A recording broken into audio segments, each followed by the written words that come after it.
And I think I want to start by asking how the two of you just got really turned on to science, and how we turn on our next generation, because some of those people are in this room right now.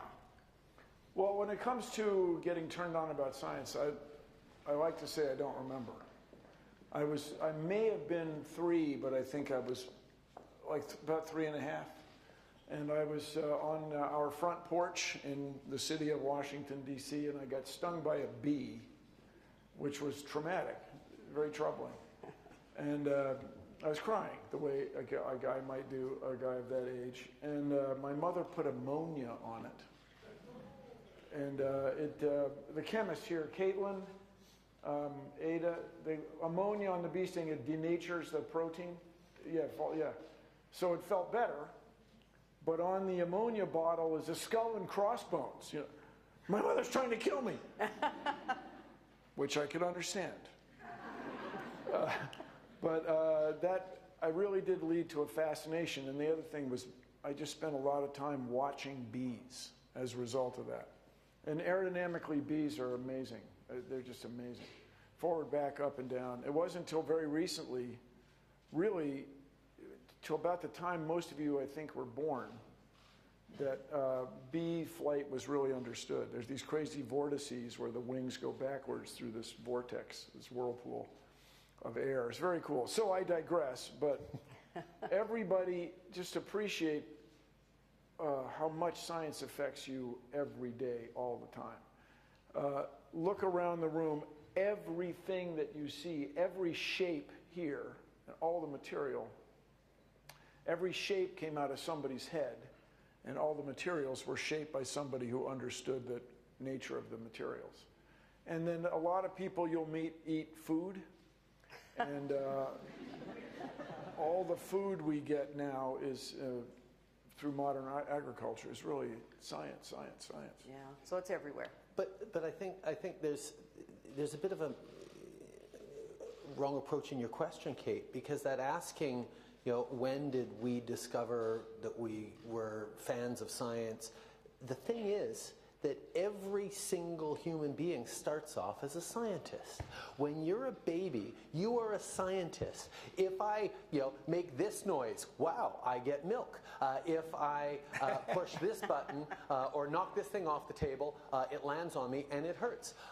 You're curious. You're curious. You're always asking questions about, well, why is the sky blue? What does this do? What does that do? Why is this way? Well, what do you mean? There's going to be consequences if I do this. Being a kid is constantly testing, discovering, hypothesis, experiment, solution, learning.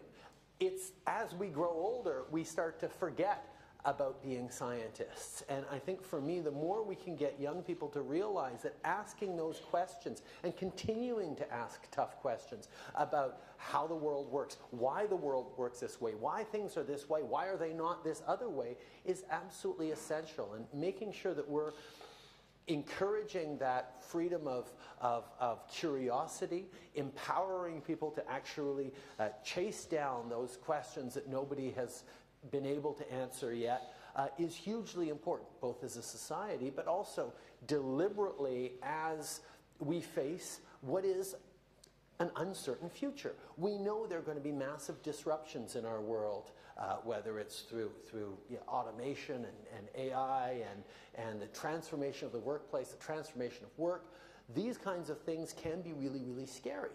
But one of the things we're seeing in some places in the world is people are saying, okay, well, we're going to stretch out this phase as long as we can and resist the changes coming. And here in Canada, we've made another decision. We've said, you know what? That change is coming. Let's be part of it. Indeed, let's lead on it. That's why we invested $100 million in AI research across the country over the past year, and why we're putting close to $4 billion now in science, specifically, a lot of it in fundamental research. One of the conversations people have had over the past years has been, oh, commercialization. Let's make sure we're investing in innovations that are going to make money quickly so we can get a return on investment rapidly on science. And yes, there's a lot of things we can and should be improving in terms of commercialization in science, and that'll always be an important piece of it. But the fundamental stuff is essential. The stuff you don't know how you're going to make money off of it 5 years from now, 10 years from now, even 20 years from now.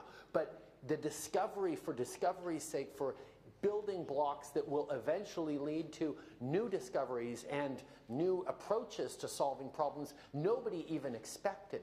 That fundamental research is essential, and it takes a confident nation willing to say, you know what, we're going to invest now in our young researchers who are going to follow their curiosity, because we know 10 years from now, 20 years from now, 30 years from now, that's going to make a massive difference in the everyday life of everyone, we hope. But that knowledge for knowledge's sake and that excitement about it is a big part of what this budget is all about, and why I'm so excited and optimistic about the future we have in a challenging world, because we're investing in giving Canadians the tools to do that. Bill Nye, you had thumbs up when the Prime Minister talked about our investments in science. Thumbs up. Thumbs up's good. You know, my understanding, I took 3 years of Latin, and look, I'm fine. But this is when you're going to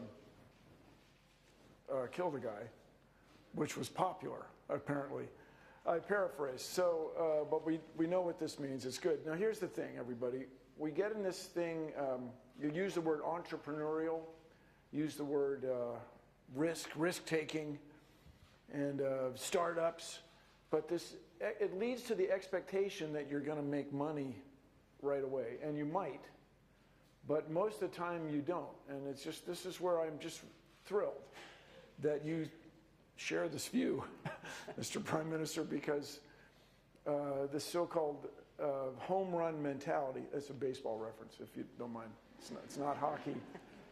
It's like hockey, but it's different. Okay. We know what baseball is. We know baseball. We got the Blue Jays. Yeah. We don't have the Expos anymore, but we do have the Blue Jays. Yeah, well, and about the Expos, you know, no, they came to Washington, D.C., my hometown, so I'm ambivalent. I mean, I'm so sorry you lost the Expos-ish. No, so, and when you go to a baseball game in Seattle, even though Vancouver is nominally a long way from Toronto, half the people in the stadium are Blue Jays fans, so it's all good. So anyway, the home run mentality, you go up to a home plate and expect to hit a home run. You usually don't. It's quite difficult. And so you just don't want to have any science program where you have that expectation that you're going to have great success right away. You know, what do we all admire right now is SpaceX. Everybody talks about SpaceX and Elon Musk and stuff. And who doesn't love them? But keep in mind, they are allowed to make mistakes. Although I guess the company pushes very hard and it's a very competitive place to work, they nevertheless, when the rocket bounces off the drone ship and falls in the ocean, they go, okay, we're going to try it again. And that's, it's a really important outlook, and you talked about this earlier. Yeah, and that's when I was a teacher, one of the things I tried to explain to my students was, you actually don't learn nearly as much from your successes as you do from your failures. Because think about it, when you succeed, and you ask yourself, well, why did you succeed? You shrug and say, well, because I'm awesome. That's of course I succeeded, because I'm awesome. But when you are awesome, when you don't succeed, your students are awesome. Yeah. But when you don't succeed, when you fail, when the rocket falls into the ocean, when you totally mess up your plans and it falls apart, why? Is it because you're terrible? No. You start to think, okay, well, why didn't it succeed? Well, because the wind wasn't in the right direction, or I didn't get the right advice, or I didn't do enough research, or I didn't have enough capital, or I didn't, you think about the reasons why you didn't succeed, and then you apply that to the next step. So there's two things about that. One, we have to be open to accepting that it's not going to work the first time, and you have to work it through, and that's what investing long-term, stable funding towards science is all about. But we also have to be able to apply ourselves to figuring out why we succeeded as well, not just why we failed. And that's something that having a strong approach on investing in science will help with.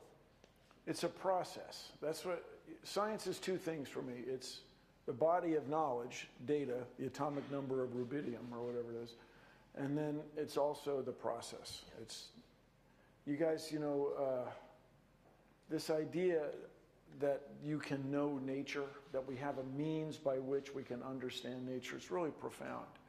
You know, in ancient times, apparently people just accepted there was stuff you would never know.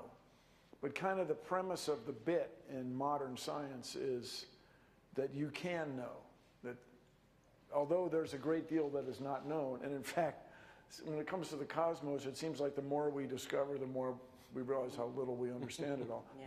Nevertheless, we have a means by which we can know things, that it's so-called susceptible to analysis. You were a mechanical engineer for a couple of years. I studied mechanical engineering. I never made it through, but it gave me enough of an appreciation of the kind of problem solving of engineering, the approach of trying to solve problems in a tangible way, using science, using math, using those approaches. Yeah. You know, I'm a mechanical engineer. Yeah, you succeeded at it. I know.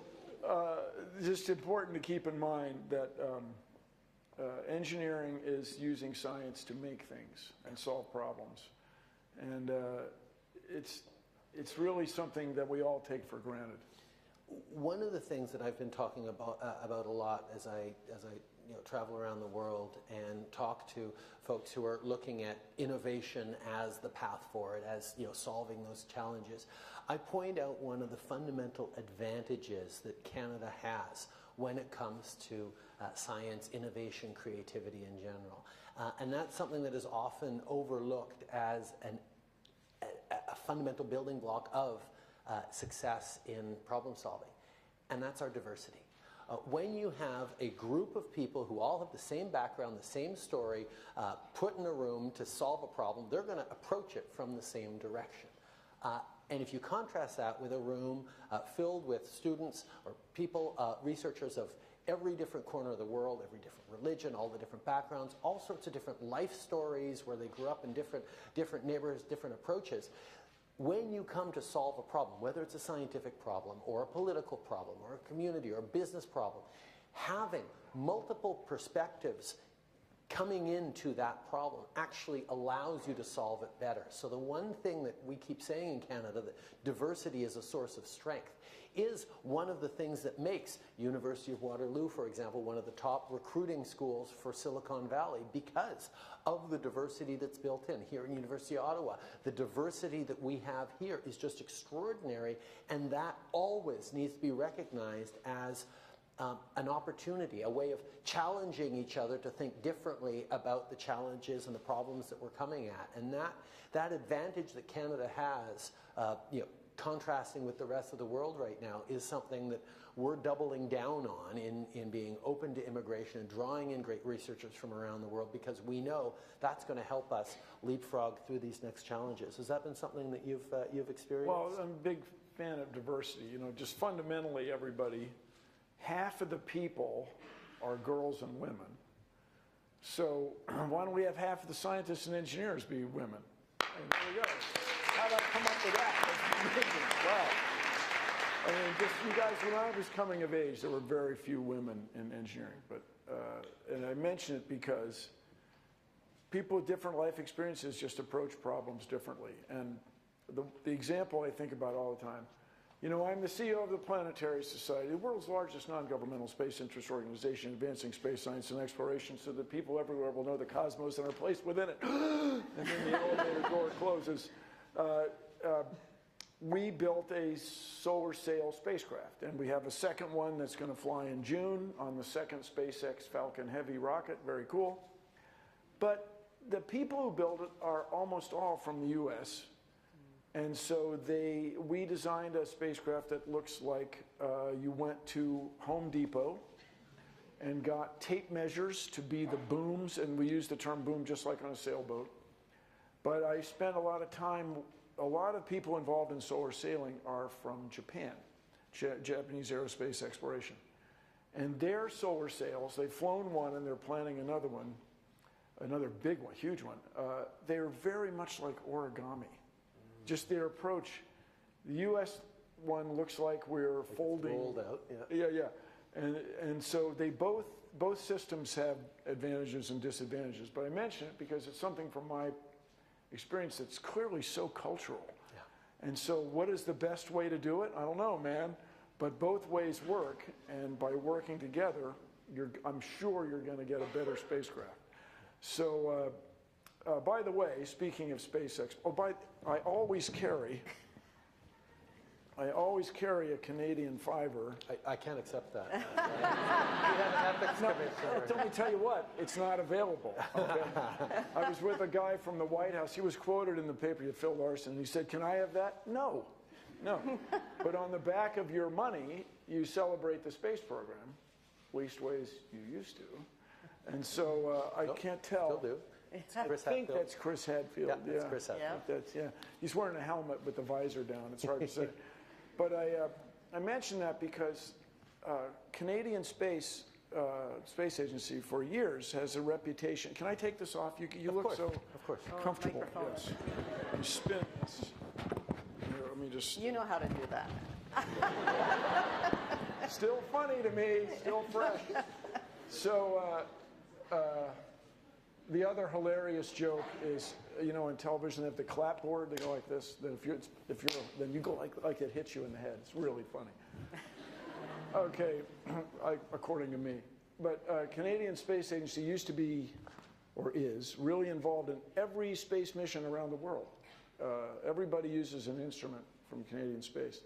So I really encourage Canadians to pursue space, invest in space, because it leads to innovations. And I mean in the traditional sense of the innovation, new ways of doing things. Yeah. Because you solve problems that have never been solved before. Well, not only do I agree, but we just appointed as our Governor General one of Canada's great astronauts, Julie Payette, who is an amazing scientist in her own right, and is focused on leading the charge in space, in science, in investment. The same way Kate Young, our Parliamentary Secretary for Science, and our Minister for Science, Kirsty Duncan, who's a Nobel Prize-winning scientist, drove this review into fundamental science and is excited about the kinds of investments we need to make. Let me if I may, please. Way to go.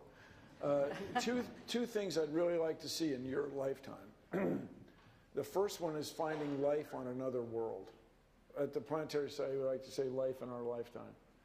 I claim that if we were to find evidence of life, this would in the best case, some microbe that's still making a living on Mars, or Europa, the moon of Jupiter with twice as much seawater as the Earth, or Titan, the moon of Saturn with similar ocean conditions. If we were to discover evidence of life, it would change everything. It might just be a stromatolite, like a fossilized pond scum. That would be extraordinary. And the other thing is it's a real thing, is we don't want the Earth to get hit with an asteroid. And TEDx, those things. I made mention of this at the TEDx, and everybody laughed. An asteroid.